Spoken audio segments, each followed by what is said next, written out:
ಎಲ್ರಿಗೂ ನಮಸ್ಕಾರ. ಎಲ್ಲರೂ ಹೇಗಿದ್ದೀರಾ? ಎಲ್ಲರೂ ರಾಯರ ಕೃಪೆಯಿಂದ ಚೆನ್ನಾಗಿದ್ದೀರಾ ಅಂತ ನಾನು ಭಾವಿಸ್ತೀನಿ.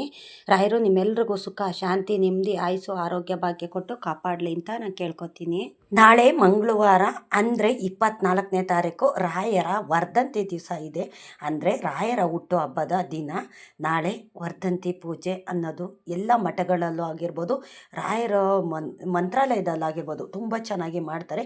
ಈ ತಿಂಗಳು ಏನು 18ನೇ ತಾರೀಕಿಂದ 24ನೇ ತಾರೀಕು ತನಕ ಇದೆಯೋ ಅಷ್ಟು ದಿನವೂ ತುಂಬ ವಿಜೃಂಭಣೆಯಿಂದನೂ ಅಷ್ಟೇ ಈ ಒಂದು ವಾರ ಪೂಜೆ ಸೇವೆ ಏನಿದೆಯೋ ಅದನ್ನೆಲ್ಲ ಅಷ್ಟೇ ಚೆನ್ನಾಗಿ ಮಾಡ್ತಿದ್ದಾರೆ. ಮಂತ್ರಾಲಯಕ್ಕಂತೂ ನಮಗಂತೂ ಹೋಗೋಕ್ಕಾಗೋದಿಲ್ಲ. ಯಾಕೆ ಅಂತಂದರೆ ಅಷ್ಟು ರಶ್ ಅನ್ನೋದಿರುತ್ತೆ. ಹೋದ್ರೂ ನನ್ನ ತಂದೆ ದರ್ಶನ ಮಾಡೋಕ್ಕಾಗೋದಿಲ್ಲ ಅಲ್ಲಿ. ಆದರೆ ಅಲ್ಲಿಗೆ ಹೋಗಿ ರಾಯರು ದರ್ಶನ ಮಾಡಿದ್ರೆ ಸಾಕು, ನಾವೇ ಪುಣ್ಯವಂತರು, ನಾವೇ ಭಾಗ್ಯವಂತರು. ಆದರೆ ಅಲ್ಲಿಗೆ ಹೋಗೋಕ್ಕಾಗೋದಿಲ್ಲ. ಇಲ್ಲೇ ಇರೋಂಥ ರಾಯರ ಮಠಕ್ಕೆ ಹೋಗಿ ನಾವು ರಾಯರಿಗೆ ಒಂದು ಸೇವೆನ ಅನ್ನೋದನ್ನು ನಾವು ಮಾಡಿಬಿಟ್ಟು ಬರೋಣ. ಈ ಒಂದು ವಾರ ಏನಿದೆ 18ನೇ ತಾರೀಕಿಂದ 24ನೇ ತಾರೀಕು ತನಕ ನಾವು ಏನೇ ಒಂದು ಪೂಜೆ ವ್ರತ ಅನ್ನೋದು ಸ್ಟಾರ್ಟ್ ಮಾಡಿದ್ರು ಅಷ್ಟೇ ತುಂಬ ಒಳ್ಳೆಯದಾಗುತ್ತೆ.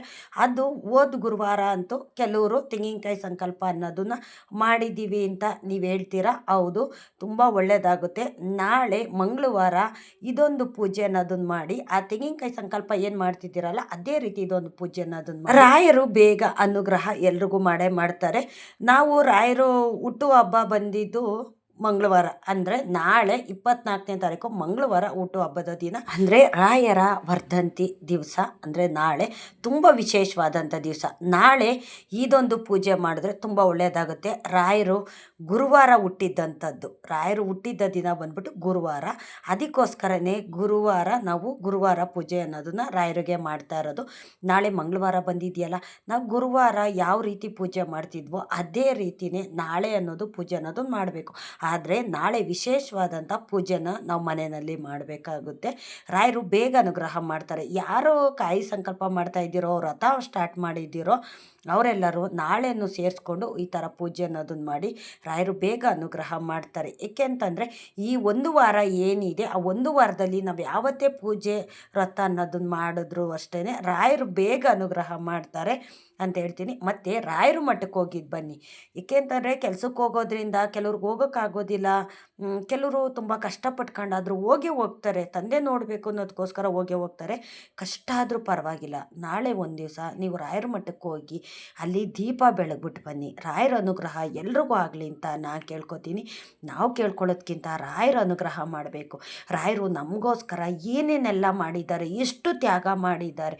12 ವರ್ಷ ಪಂಚಮುಖಿ ಆಂಜನೇಯನ ಗುಹೆಯಲ್ಲಿ ಜಪ ತಪ ಅನ್ನೋದನ್ನ ಮಾಡಿದ್ರು, ತಪಸ್ಸು ಮಾಡಿದ್ರು ಅವರು. ಪಂಚಮುಖಿ ಆಂಜನೇಯ ನನ್ನ ಎದುರುಗಡೆ ಬರಬೇಕು, ನನಗೆ ಅನುಗ್ರಹ ಮಾಡಬೇಕು ಅನ್ನೋದಕ್ಕೋಸ್ಕರ ಅವರಲ್ಲಿ ಜಪ ಅನ್ನೋದನ್ನು ಮಾಡಿದ್ರು. ಏನಕ್ಕೋಸ್ಕರ ಮಾಡಿದ್ರು? ಅವ್ರಿಗೋಸ್ಕರ ಮಾಡಿದ್ರ? ಇಲ್ಲ, ಅವರೆಲ್ಲ ಮಾಡಿದ್ದು ನಮಗೋಸ್ಕರ, ನಮ್ಮ ಒಳ್ಳೇದಕ್ಕೋಸ್ಕರ. ಜನಗಳಿಗೆ ಒಳ್ಳೇದಾಗಬೇಕು, ಅವ್ರ ಕಷ್ಟ ಸುಖ ಎಲ್ಲದರಲ್ಲೂ ಭಗವಂತ ಇರಬೇಕು, ಅವ್ರ ಅನುಗ್ರಹ ಎಲ್ರಿಗೂ ಇರಬೇಕು ಅನ್ನೋದಕ್ಕೋಸ್ಕರ ಅವರು ಜಪ ಅನ್ನೋದನ್ನು ಅವರು ಸ್ಟಾರ್ಟ್ ಮಾಡಿಕೊಂಡ್ರು.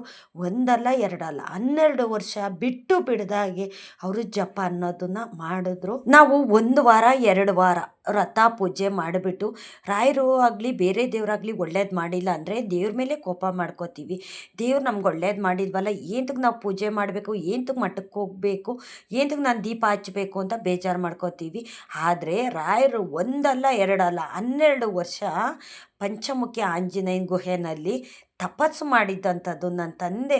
ಏಕೆಂತಂದರೆ ನನ್ನ ಕಣ್ಣ ಮುಂದೆಗಡೆ ಅವರು ಪ್ರತ್ಯಕ್ಷ ಆಗೋ ತನಕ, ಅವ್ರ ಅನುಗ್ರಹ ನಾನು ಪಡೆಯೋ ತನಕ ನಾನು ಈ ಜಪ ಅನ್ನೋದು ನಾನು ಬಿಡೋದಿಲ್ಲ ಅಂದ್ಬಿಟ್ಟು 12 ವರ್ಷ ಅವರು ಅನ್ನ ನೀರು ಗಾಳಿ ಬೆಳಕು ಎಲ್ಲವನ್ನು ಬಿಟ್ಟು ಕೂತ್ಕೊಂಡ್ರು. ಮಳೆಗಾಲ ಬಿಸಿಲು ಎಲ್ಲವನ್ನು ಸಹ ಅವರು ಸಹಿಸ್ಕೊಂಡು ಜಪ ಅನ್ನೋದನ್ನು ಮಾಡಿದ್ರು. ಎಂಥ ತ್ಯಾಗಮಯಿ ಅಲ್ವಾ. ಏಕೆಂದರೆ ಅವ್ರು ಆ ಥರ ಎಲ್ಲ ಜಪ ಮಾಡಿದ್ದು ಏನಕ್ಕೋಸ್ಕರ ಮಾಡಿದ್ರು? ಅವ್ರಿಗೋಸ್ಕರ ಮಾಡಿದ್ರ? ಖಂಡಿತ ಇಲ್ಲ. ಅವ್ರಿಗೇನಾದರೂ ಬೇಕು ಅಂತ ಅನ್ನೋದಾಗಿದ್ದರೆ ಭಗವಂತ ಶ್ರೀಹರಿ ಅವ್ರ ಜೊತೆಲಿದ್ರು. ಅವ್ರು ಕೇಳಿದ್ದಂಥ ವೈಭೋಗನೆಲ್ಲ ತಂದೆ ಶ್ರೀಹರಿ ಆಗಿರ್ಬೋದು, ಶ್ರೀರಾಮರಾಗಿರ್ಬೋದು, ನರಸಿಂಹಸ್ವಾಮಿ ಆಗಿರ್ಬೋದು, ಇವರೆಲ್ಲನೂ ಅವ್ರಿಗೆ ಕರುಣಿಸ್ತಿದ್ದಂಥದ್ದು. ಆದರೆ ಅವ್ರಿಗೋಸ್ಕರ ಅವ್ರು ಏನನ್ನು ಕೇಳಲಿಲ್ಲ. ಎಲ್ಲ ದೇವ್ರುಗಳ್ನ ಜಪ ತಪ ಅನ್ನೋದನ್ನು ಮಾಡಿ ಎಲ್ಲ ದೇವ್ರುಗಳ ಅನುಗ್ರಹ ಜನಗಳಿಗಿರಬೇಕು, ಯಾವ ದೇವ್ರುಗಳ ಹತ್ರ ಜನಗಳು ಅವ್ರ ಬೇಡಿಕೆ ಅನ್ನೋದು ಇಡ್ತಾರೋ ಆ ದೇವ್ರುಗಳೆಲ್ಲ ಅನುಗ್ರಹ ಮಾಡಬೇಕು ಭಕ್ತಾದಿಗಳಿಗೆ ಅಂತ ಅಂದ್ಬಿಟ್ಟೆ ಪಂಚಮುಖಿ ಆಂಜನೇಯನ ಗುಹೆನಲ್ಲಿ ಹೋಗಿ ಅವರು ಜಪ ಅನ್ನೋದು ಮಾಡಿದ್ದಂಥದ್ದು. ಆ ಜಾಗನೇ ಅವ್ರು ಏನಕ್ಕೆ ಆಯ್ಕೆ ಮಾಡಿಕೊಂಡ್ರು ಅಂದರೆ, ತ್ರೇತಾಯುಗದಲ್ಲಿ ಶ್ರೀರಾಮ ಮತ್ತು ಲಕ್ಷ್ಮಣ, ಆಂಜನೇಯ ಇವರೆಲ್ಲ ಸೀತಾದೇವಿನ ಹುಡ್ಕೋಕೆ ಹೋಗ್ಬೇಕಾದ್ರೆ ಅಲ್ಲಿ ವಿಶ್ರಾಂತಿ ಪಡೆದಂಥ ಜಾಗ ಅದು. ಆ ಕಲ್ಲಿನ ಮೇಲೆ ಶ್ರೀರಾಮರು ಕೂತಿರೋದ್ರಿಂದ, ಪಾದಸ್ಪರ್ಶ ಆಗಿರೋದ್ರಿಂದ ಇದೇ ಜಾಗನೇ ಸೂಕ್ತವಾದಂಥ ಜಾಗ ಅಂತ ರಾಯರಿಗೆ ಮನದಟ್ಟಾಗುತ್ತೆ. ರಾಯರು ಜ್ಞಾನಿಗಳಲ್ವ, ಅವ್ರಿಗೆಲ್ಲವೂ ಸಹ ಗೊತ್ತಾಗುತ್ತೆ. ಶ್ರೀರಾಮರು ಓಡಾಡಿದಂಥ ಜಾಗ, ಅವರು ಸ್ಪರ್ಶ ಮಾಡಿದ್ದಂಥ ಕಲ್ಲು ಇದು. ಆ ಕಲ್ಲು ಮೇಲೆ ಕುತ್ಕೊಂಡು ನಾನು ಜಪ ಅನ್ನೋದು ಸ್ಟಾರ್ಟ್ ಮಾಡ್ತೀನಿ ಅಂತಂದ್ಬಿಟ್ಟು ಆಂಜನೇಯನಿಗೋಸ್ಕರ, ಶ್ರೀರಾಮನಿಗೋಸ್ಕರ ಅವರು ಅಲ್ಲಿ ಜಪ ಅನ್ನೋದನ್ನು ಸ್ಟಾರ್ಟ್ ಮಾಡಿಕೊಂಡ್ರು. ಎಷ್ಟು ವರ್ಷ ಮಾಡಿದ್ರು, ಅನ್ನ ನೀರು ಎಲ್ಲವನ್ನು ಸಹ ಬಿಟ್ಟರು ಅವರು. ಯಾರು ಅಲ್ಲಿ ಹೋಗ್ಬಾರ್ದು, ಯಾರು ನನ್ನ ನೋಡೋದಕ್ಕೂ ಸಹ ಬರಬಾರ್ದು, ನಾನು ಹೊರಗಡೆ ಬರೋ ತನಕ ನೀವು ಯಾರು ಅಲ್ಲಿಗೆ ಬರಬಾರ್ದು ಅಂತ ಎಲ್ಲರಿಗೂ ಹೇಳಿ ಅವರು ಅಲ್ಲಿ ಜಪಕ್ಕೆ ಅಂತ ಕೂತಿದ್ದಂಥದ್ದು. ನಂತರನೇ ಪಂಚಮುಖಿ ಆಂಜನೇಯ ರೂಪದಲ್ಲಿ ಬಂಡೆ ಕಲ್ಲಿಂದ ಪಂಚಮುಖಿ ಆಂಜನೇಯ ಪ್ರತ್ಯಕ್ಷ ಆಗಿದ್ದಂಥದ್ದು ತಂದೆ ಗುರುರಾಯರಿಗೆ. ಬಂದು ಕೇಳ್ತಾರೆ ಆಂಜನೇಯ, ನಿನ್ಗೇನು ಬೇಕು ಕೇಳು, ನಿನಗೆ ರಾಜ್ಯ ವೈಭೋಗ ಬೇಕಾ, ನಿನಗೆ ಸಿರಿ ಸಂಪತ್ತು ಬೇಕಾ, ನಿನಗೆ ಏನು ಬೇಕು ಕೇಳು, ನಾನು ನಿನಗೆ ಕರುಣಿಸ್ತೀನಿ ಅಂತ ಪಂಚಮುಖಿ ಆಂಜನೇಯ ಹೇಳ್ತಾರೆ. ನನಗೆ ಅದೆಲ್ಲ ಏನು ಬೇಡ, ನನಗೆ ಸನ್ಯಾಸಿಗೆ ನನಗೇನಕ್ಕೆ ಅದೆಲ್ಲ ಬೇಕು, ನನಗೇನೇನು ಬೇಡ ತಂದೆ, ಆದರೆ ನಿನ್ನ ಪ್ರೀತಿ ವಾತ್ಸಲ್ಯ, ನಿನ್ನ ಭಕ್ತಿ ನನಗೆ ಬೇಕು. ನೀನು ನನ್ನ ಜೊತೆಲಿರಬೇಕು, ಜನಗಳಿಗೆ ನೀನು ಒಳ್ಳೇದು ಮಾಡಬೇಕು, ನಾನು ಕೇಳಿದ್ದಂಥದ್ದನ್ನು ನೀನು ನನಗೆ ಕರುಣಿಸ್ಬೇಕು ಅಂತ ಕೇಳಿದಾಗ ರಾಯರಿಗೆ ಆಂಜನೇಯ ಹೇಳ್ತಾರೆ, ಕೇಳು ನಿನಗೇನು ಬೇಕು ಅಂತ. ಆವಾಗ ರಾಯರು ಕೇಳೋ ಅಂಥದ್ದು ಏನು ಗೊತ್ತಾ, ನನ್ನ ನಂಬಿ ಬರೋ ಅಂಥ ಭಕ್ತಾದಿಗಳಿಗೆ ಎಲ್ರಿಗೂ ಒಳ್ಳೆಯದಾಗಬೇಕು, ಎಲ್ರಿಗೂ ನೀನು ಕರುಣೆ ತೋರಿಸ್ಬೇಕು. ಯಾರ್ಯಾರಿಗೆ ಸಾಲು ಸಮಸ್ಯೆ ಇದೆ, ಕಷ್ಟ ಸುಖ, ಹಸಿವು ನೋವು ನಲಿವು, ಮನೆಯಲ್ಲಿ ಬಡತನ, ಆರೋಗ್ಯ ಇಲ್ದವ್ರಿಗೆ ಆರೋಗ್ಯ ಸಮಸ್ಯೆ ಇರೋರಿಗೆ ಇದನ್ನೆಲ್ಲ ನೀನು ಆರೋಗ್ಯ ಕೊಡಬೇಕು ಅಂತ ಎಲ್ಲ ಕಷ್ಟ ನಷ್ಟನೆಲ್ಲ ಆಂಜನೇಯನ ಪಾದಕ್ಕೆ ಹಾಕಿ ಎಲ್ಲರಿಗೂ ನೀನು ಒಳ್ಳೇದು ಮಾಡಬೇಕು ಅಂತಲೇ ರಾಯರು ಕೇಳೋ ಅಂಥದ್ದು. ತಥಾಸ್ತು ಅಂತ ಹೇಳ್ತಾರೆ. ನಿನ್ನನ್ನು ಯಾರು ದರ್ಶನ ಮಾಡಿಕೊಂಡು ಬರ್ತಾರೋ, ನಂತರ ನನ್ನ ದರ್ಶನ ಮಾಡ್ತಾರೋ ಅವ್ರ ಕಷ್ಟ ಎಲ್ಲ ದೂರ ಆಗುತ್ತೆ. ಮೊದಲು ನಿನ್ನ ದರ್ಶನ ಮಾಡಿ ನಂತರ ನನ್ನ ದರ್ಶನ ಮಾಡಿದಂಥ ಪಂಚಮುಖಿ ಮುಖದಲ್ಲಿ ನಾನು ಎಲ್ರಿಗೂ ದರ್ಶನ ಕೊಡೋ ಅಂಥದ್ದು ಅಂತಂದ್ಬಿಟ್ಟು ಪಂಚಮುಖಿ ಆಂಜನೇಯ ಅಲ್ಲಿ ದರ್ಶನನ ಎಲ್ರಿಗೂ ಸಹ ಇವತ್ತಿನ ತನಕನೂ ಕೊಡ್ತಾ ಇದ್ದಾರೆ. ಅಂದರೆ ರಾಯರು ನಂಬಿದಂಥ ಪ್ರಾಣದೇವರು ಪಂಚಮುಖಿ ಆಂಜನೇಯ ಸ್ವಾಮಿ. ಹಾಗಾಗಿ ಅವ್ರಿಗೋಸ್ಕರ ಅವ್ರು ಏನನ್ನು ಕೇಳಲಿಲ್ಲ ರಾಯರು, ನಮಗೋಸ್ಕರ, ಜನಗಳಿಗೋಸ್ಕರ, ಜಗತ್ತಿಗೆ ಒಳ್ಳೇದಾಗಬೇಕು ಅನ್ನೋದಕ್ಕೋಸ್ಕರ ಅವರು ತಪಸ್ಸು ಮಾಡಿದ್ದಂಥದ್ದು 12 ವರ್ಷ. ಅವ್ರಿಗೆ ಬೇಕು ಅಂದಿದ್ರೆ ಮುಕ್ಕೋಟಿ ದೇವತೆಗಳು ಅವ್ರ ಜೊತೆಯಲ್ಲಿದ್ದರು, ಅವ್ರಿಗೇನು ಬೇಕಾದರೂ ಸಹ ತಥಾಸ್ತು ಅಂತ ಹೇಳ್ತಿದ್ರು. ಆದರೆ ಅವರು ಜನಗಳಿಗೋಸ್ಕರ ಇಷ್ಟೆಲ್ಲ ಮಾಡಿದ್ರು. ಮತ್ತು ನಾವು 2 ವಾರ 3 ವಾರ 5 ವಾರ ವ್ರತ ಮಾಡಿ ಒಳ್ಳೇದಾಗಲಿಲ್ಲ ಅಂದ್ಬಿಟ್ಟು ನಾವೆಷ್ಟು ಬೇಜಾರು ಮಾಡ್ಕೋತೀವಿ. ಆದರೆ ರಾಯರು 12 ವರ್ಷ ಮಾಡಿದಂಥದ್ದು 1 ವರ್ಷ ಅಲ್ಲ 2 ವರ್ಷ ಅಲ್ಲ, 12 ವರ್ಷ ಅನ್ನ ನೀರು ಎಲ್ಲನೂ ಬಿಟ್ಟು ಅವರು ಜಪ ತಪ ಅನ್ನೋದನ್ನು ಮಾಡಿದ್ರು ಅಲ್ವಾ.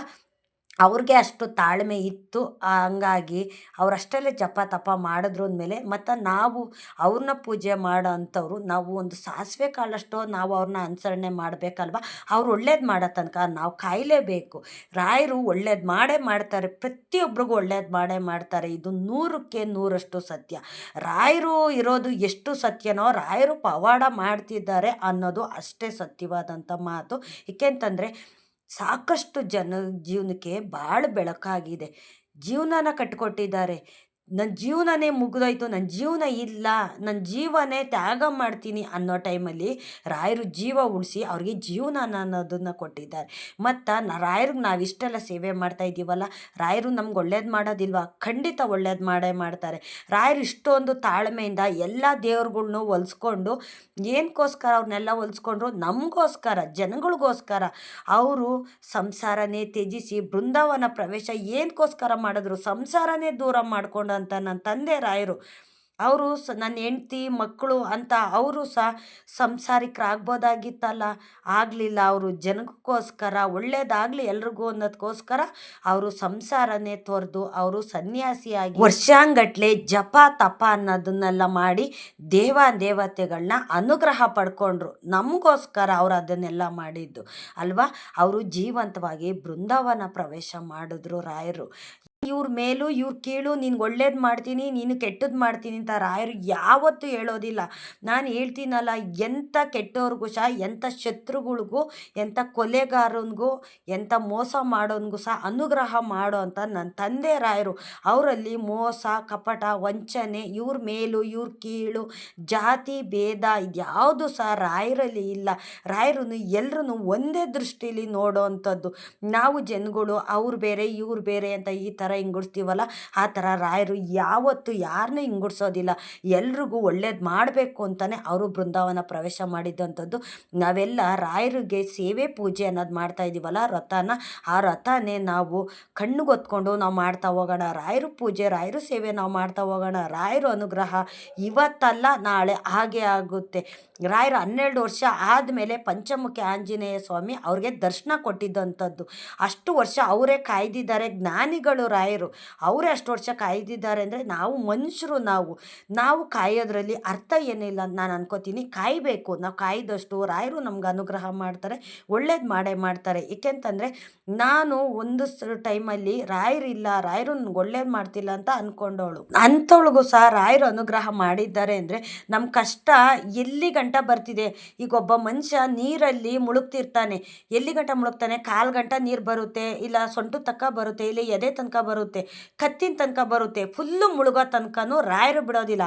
ಆ ಮುಳುಗೋ ಟೈಮಲ್ಲಿ ಬಂದು ಆಶ್ರಯ ಆಯ್ತಾರೆ, ಒಂದು ಹುಲ್ಕಡ್ಡಿ ಆಶ್ರಯ ಆಯ್ತಾರೆ, ಒಂದು ಕಡ್ಡಿ ಆಶ್ರಯ ಆಯ್ತಾರೆ, ಇಲ್ಲ ಒಂದು ಏನಾದ್ರು ಸಹಾಯ ಮಾಡಿ ನಮ್ಮನ್ನ ಮೇಲಕ್ಕೆ ದಡಕ್ಕೆ ತಗೊಂಬರೋ ಥರ ಮಾಡ್ತಾರೆ. ಪೂರ್ತಿ ಮುಳುಗೋ ಥರ ರಾಯರು ಖಂಡಿತ ಮಾಡೋದಿಲ್ಲ. ನಮ್ಮ ಕಷ್ಟನೆಲ್ಲ ಅವ್ರು ಪರೀಕ್ಷೆ ಮಾಡ್ತಾರೆ. ನಮ್ಮ ಕಷ್ಟದಲ್ಲೂ ರಾಯರು ಇರ್ತಾರೆ. ಇದು ನನಗೆ ಅನುಭವ ಆಗಿದೆ. ರಾಯರ ಬಗ್ಗೆ ನಾನು ತುಂಬ ಅಂದರೆ ತುಂಬಾ ನನಗೆ ಪ್ರೀತಿ ಇದೆ. ನನಗೆ ಕೆಲವು ಟೈಮಲ್ಲಿ ರಾಯರನ್ನ ನಾನು ಕೇಳ್ತೀನಿ ತಂದೆ ಮುಂದೆ ಕೂತ್ಕೊಂಡು, ಹಿಂದೆ ಇಷ್ಟು ವರ್ಷ ನಾನು ನಿನ್ನ ಪೂಜೆ ಮಾಡೋದನ್ನ ವೇಸ್ಟ್ ಮಾಡ್ಕೊಂಡಲ್ಲ, ನೀನು ಏತಕ್ಕೆ ನನ್ನ ಮನಸ್ಸಲ್ಲಿ ಬರಲಿಲ್ಲ, ಯಾರ ಬಾಯಲಾದರೂ ಏನಕ್ಕೆ ನೀನು ಹೇಳಿಸ್ಲಿಲ್ಲ ರಾಯರು ಪೂಜೆ ಮಾಡೋಂಥ ನಿನ್ನ ಮುದ್ದಾದಂಥ ಮುಖ ನನ್ನ ಕಣ್ಣೆದುರುಗಡೆ ಏಂತಕ್ಕೆ ಬರಲಿಲ್ಲ ಅಂತ ನಾನು ಕೇಳ್ಕೊತೀನಿ. ಆದರೆ ರಾಯರು ಪೂಜೆ ಮಾಡಿಸ್ಕೊಳ್ಳೋದಕ್ಕೂ ಒಂದು ಟೈಮ್ ಅನ್ನೋದು ಬರುತ್ತೆ, ಗಳಿಗೆ ಅನ್ನೋದು ಬರುತ್ತೆ. ನಾವು ಯಾವಾಗ ಅಂದ್ರೆ ಅವಾಗ ರಾಯರ ಮಠಕ್ಕೆ ಹೋಗೋಕ್ಕಾಗೋದಿಲ್ಲ, ರಾಯರು ಪೂಜೆ ಮಾಡೋಕ್ಕೂ ಆಗೋದಿಲ್ಲ. ನಮ್ಮ ಕೈಯಲ್ಲಿ ಪೂಜೆ ಮಾಡಿಸ್ಕೋಬೇಕು ಅನ್ನೋ ಮನಸ್ಸಿದ್ರೆ ರಾಯರಿಗೆ ಅವರು ನಮಗೆ ಅನುಗ್ರಹ ಮಾಡ್ತಾರೆ. ನನಗೆ ಯಾವ ರೀತಿ ಅನುಗ್ರಹ ಮಾಡಿದ್ರು ಅಂದರೆ ಮಂತ್ರಾಕ್ಷತೆ ರೂಪ ಅನುಗ್ರಹ ಮಾಡಿದ್ರು. ಯಾರೋ ಒಬ್ಬರು ಮಂತ್ರಾಲಯಕ್ಕೆ ಹೋಗಿದ್ದು ಬಂದಿದ್ದೀನಿ, ತಗೊಳ್ಳಿ ಮಂತ್ರಾಕ್ಷತೆ ಮನೇಲಿ ಇಟ್ಕೊಂಡ್ರೆ ತುಂಬ ಒಳ್ಳೆಯದಾಗುತ್ತೆ ಅಂತ ಅವರು ಕೊಟ್ಟಿದ್ದಂಥದ್ದು. ಆ ಮಂತ್ರಾಕ್ಷತೆ ಇವತ್ತು ನನ್ನ ಮನೆಯಲ್ಲಿ ಇದೆ. ಆ ಮಂತ್ರಾಕ್ಷತೆ ಬಂದಿದ್ದು ರಾಯರೇ ನನ್ನ ಮನೆಗೆ ಬಂದು ನನ್ನ ಮನೆ ಪ್ರವೇಶ ಮಾಡಿಬಿಟ್ರು. ನನ್ನ ಜೀವನನೇ ಬದಲಾಯಿಸಿದ್ರು. ನನ್ನ ಜೀವನದಲ್ಲಿ ಏನೇನೂ ಇಲ್ಲ ಅಂದ್ಕೊಂಡಾಗ ನನ್ನ ತಂದೆ ಗುರುವಾಗಿ ಬಂದು ನನ್ನ ಜೀವನನೇ ಬದಲಾಯಿಸಿ ನಾನು ಕೇಳಿದ್ದಂಥ ವರ ಕೊಟ್ಟಂಥ ನನ್ನ ತಂದೆ ರಾಯರು. ಗುರು ರಾಯರು ಅಂದ್ರೇ ನನಗೊಂಥರ ನನ್ನ ಮೈಯೆಲ್ಲ ರೋಮಾಂಚನ ಆಗುತ್ತೆ. ನನ್ನ ತಂದೆ ಮುಖ ನೋಡ್ತಾ ಇರಬೇಕು, ನನ್ನ ದಿನದಲ್ಲಿ 2 ಟೈಮಿಗೆ ಪೂಜೆ ಮಾಡಬೇಕು ಅಂತ ನನಗೊಂಥರ ಖುಷಿ. ನನಗೆ ಕಣ್ಣಲ್ಲಿ ನೀರು ಸಹ ಬರುತ್ತೆ. ನನ್ನ ತಂದೆ ಮುಖ ನೋಡ್ತಿದ್ರೆ, ಅವರು ಪೂಜೆ ಮಾಡ್ತಿದ್ರೆ ನನ್ನ ಕಣ್ಣಲ್ಲಿ ನೀರು ಸಹ ಬರುತ್ತೆ. ನಾಳೆ ರಾಯರ ಹುಟ್ಟು ಹಬ್ಬ ಇದೆಯಲ್ಲ, ಇದೊಂದು ಪೂಜೆ ಮಾಡಿ. ಪೂಜೆ ಅಂತಲೇ ಮಾಮೂಲಿ ನಾವು ಗುರುವಾರ ಪೂಜೆ ಮಾಡ್ತೀವಲ್ಲ, ಸ್ವಲ್ಪ ಬ್ರಾಹ್ಮಿ ಮುಹೂರ್ತದಲ್ಲೇ ಪೂಜೆ ಮಾಡಿ, ಮನೆಯೆಲ್ಲ ಶುದ್ಧಿ ಮಾಡಿ, ರಾಯರ ಫೋಟೋ ಒರೆಸೋದು, ಇಲ್ಲ ರಾಯರ ವಿಗ್ರಹ ಇದ್ದರೆ ಅದಕ್ಕೆ ಅಭಿಷೇಕ ಮಾಡೋದು, ಇದನ್ನೆಲ್ಲ ಮಾಡಿ ನಾಳೆ ರಾಯರಿಗೆ ಇಷ್ಟವಾದಂಥ ಹೂವನ್ನೆಲ್ಲ ಹಾಕಿ, ತುಳಸಿ ಹಾಕಿ, ಸ್ವಲ್ಪ ಏನಾದರೂ ನೈವೇದ್ಯ ಮಾಡಿಟ್ಟು ನಾವು ನಾಳೆ ರಾಯರಿಗೆ ಪೂಜೆ ಸೇವೆ ಅನ್ನೋದನ್ನ ಮನೆಯಲ್ಲಿ ಮಾಡಿ, ಮತ್ತು 9 ದೀಪ ಇಲ್ಲಾಂದರೆ 5 ಮಣ್ಣಿನ ದೀಪ ತಗೊಳ್ಳಿ, ತುಪ್ಪದ ದೀಪ ಬೆಳಗ್ಗೆ ತುಂಬ ಒಳ್ಳೆಯದಾಗುತ್ತೆ. ವ್ರತ ಮಾಡ್ತಿದ್ದೀರಲ್ಲ, ನಿಮ್ಗೆ ಕಷ್ಟ ಜಾಸ್ತಿ ಇದೆ ಅಂತ ಹೇಳ್ತಿರಲ್ಲ, ನಾಳೆ ರಾಯರ ಹುಟ್ಟುಹಬ್ಬದ ದಿವಸ 5 ಮಣ್ಣಿನ ದೀಪ ಇಲ್ಲ 9 ಮಣ್ಣಿನ ದೀಪ ತಗೊಂಡು ರಾಯರಿಗೆ ತುಪ್ಪದ ದೀಪದಲ್ಲಿ ಆರತಿ ಮಾಡಿ, ತುಂಬ ಒಳ್ಳೆಯದಾಗುತ್ತೆ. ನಾನು ಕಾಯಿ ಸಂಕಲ್ಪ ಮಾಡಿದ್ದೀನಲ್ಲ, ನನಗೆ ಒಂದೊಂದು ದಿನಕ್ಕೆ ಒಂದೊಂದು ಥರ ನನಗೆ ಅನುಗ್ರಹ ಅನ್ನೋದು ಮಾಡ್ತಿದ್ದಾರೆ. ನನ್ನ ಕೈಲಿ ಹೇಳ್ಕೊಳ್ಳೋದಕ್ಕೂ ಆಗ್ತಿಲ್ಲ, ಅಷ್ಟು ಖುಷಿ ಆಗ್ತಿದೆ. ಕೆಲವರು ನಂಬ್ತಿರೋ, ಕೆಲವ್ರು ನಂಬಲ್ವೋ ನನಗಂತೂ ಗೊತ್ತಿಲ್ಲ. ರಾಯರ ಮೇಲೆ ಆಣೆ ಮಾಡಿ ಹೇಳ್ತೀನಿ, ನನಗೆ ಒಳ್ಳೆಯದನ್ನೇ ಮಾಡ್ತಿದ್ದಾರೆ ರಾಯರು. ನಾನು ಏನೊಂದು ಬೇಡಿಕೆ ಅನ್ನೋದು ಇಟ್ಟಿದ್ದೀನೋ ಅದಕ್ಕೆಲ್ಲ ನನಗೆ ಒಳ್ಳೆಯದು ಅನ್ನೋದು ಮಾಡ್ತಿದ್ದಾರೆ. ನನಗೆ ನಂಬಿಕೆ ಇರಬೇಕು. ಮನುಷ್ಯನಿಗೆ ನಂಬಿಕೆ ಅನ್ನೋದು ಎಷ್ಟು ಮುಖ್ಯನೋ ದೇವ್ರುಗಳು ಅಷ್ಟು ನಮಗೆ ಅನುಗ್ರಹ ಮಾಡ್ತಾರೆ. ಮೊದಲದಾಗಿ ನಾವು ನಂಬಬೇಕು, ನನ್ನ ತಂದೆ ಯಾರೋ ಇದ್ದಾರೆ, ನನ್ನ ಜೊತೆ ಯಾರೋ ಇದ್ದಾರೆ, ಯಾರೋ ನನ್ನ ಹಿಂದೆ ಮುಂದೆ ನನ್ನನ್ನು ಅಬ್ಸರ್ವ್ ಮಾಡ್ತಿದ್ದಾರೆ, ನೋಡ್ತಿದ್ದಾರೆ, ನಾನು ಮಾಡೋ ಕೆಲಸ ಕಾರ್ಯದಲ್ಲಿ ಯಾರೋ ಇದ್ದಾರೆ. ನನ್ನ ತಂದೆ ಇದ್ದಾರೆ, ನಾನು ತಿನ್ನೋ ಅನ್ನದಲ್ಲಿ ನನ್ನ ತಂದೆ ಇದ್ದಾರೆ, ನನ್ನ ಬಡತನದಲ್ಲಿ ನನ್ನ ತಂದೆ ಇದ್ದಾರೆ, ನನ್ನ ಕಷ್ಟದಲ್ಲಿ ನನ್ನ ತಂದೆ ಇದ್ದಾರೆ, ನನ್ನ ಆರೋಗ್ಯದಲ್ಲಿ ನನ್ನ ತಂದೆ ಇದ್ದಾರೆ ಅಂತ ನಾವಿಷ್ಟು ನಾನು ನಂಬಿಟ್ರೆ ಖಂಡಿತ ರಾಯರು ಎಲ್ರಿಗೂ ಒಳ್ಳೇದು ಮಾಡೇ ಮಾಡ್ತಾರೆ. ಏಕೆಂತಂದರೆ ಇದು ನನ್ನ ಅನುಭವ. ಇದು ರಾಯರು ನನಗೆ ಮಾಡಿದಂಥ ಪವಾಡನ ನಾನು ಅನುಭವಿಸಿದ್ದೀನಿ. ನನಗೆ ಅನುಭವ ಆಗಿದೆ ಇದೆಲ್ಲ. ಅದಕ್ಕೋಸ್ಕರ ನಾನು ನಿಮಗೆ ಹೇಳೋ ಅಂಥದ್ದು, ಇವತ್ತು ಕಷ್ಟ ಇದೆಯಾ, ಆ ಕಷ್ಟ ನಿಮ್ಮ ಹತ್ರ ಇರೋದಿಲ್ಲ, ನಾಳೆ ಸುಖ ಅನ್ನೋದು ಕೊಟ್ಟೇ ಕೊಡ್ತಾರೆ. ರಾಯರೇ ಅಷ್ಟೆಲ್ಲ ಕಷ್ಟಪಟ್ಟಿದ್ದಾರೆ ಅಂದಮೇಲೆ ಮತ್ತು ಮನುಷ್ಯರಾದವ್ರಿಗೆ ನಮಗೇಂದು ಕಷ್ಟ ಇರೋದಿಲ್ಲ. ಆದರೆ ನಮ್ಮ ಕಷ್ಟದ ಜೊತೆನೂ ರಾಯರು ಇರ್ತಾರೆ. ನಾವು ಅರ್ಥ ಮಾಡಿಕೊಂಡು ರಾಯರಿಗೆ ನಂಬಿಕೆ ಇಟ್ಟು ಒಂದು ಪೂಜೆ ಸೇವೆ ಅಂತ ನಾವು ಮಾಡ್ತಾ ಹೋಗೋಣ. ರಾಯರು ಎಲ್ರಿಗೂ ಒಳ್ಳೇದು ಮಾಡಲಿ ಅಂತಲೇ ನಾನು ಕೇಳ್ಕೊಳ್ಳೋದು. ಇಷ್ಟೊತ್ತು ನನ್ನ ವಿಡಿಯೋ ನೋಡಿದ್ದಕ್ಕಾಗಿ ತುಂಬ ಹೃದಯದ ಧನ್ಯವಾದಗಳು. ರಾಯರು ನಿಮ್ಮೆಲ್ರಿಗೂ ಸುಖ, ಶಾಂತಿ, ನೆಮ್ಮದಿ, ಆಯುಸ್ಸು, ಆರೋಗ್ಯ, ಭಾಗ್ಯ ಕೊಟ್ಟು ಕಾಪಾಡಲಿ ಅಂತ ಕೇಳ್ಕೊತೀನಿ.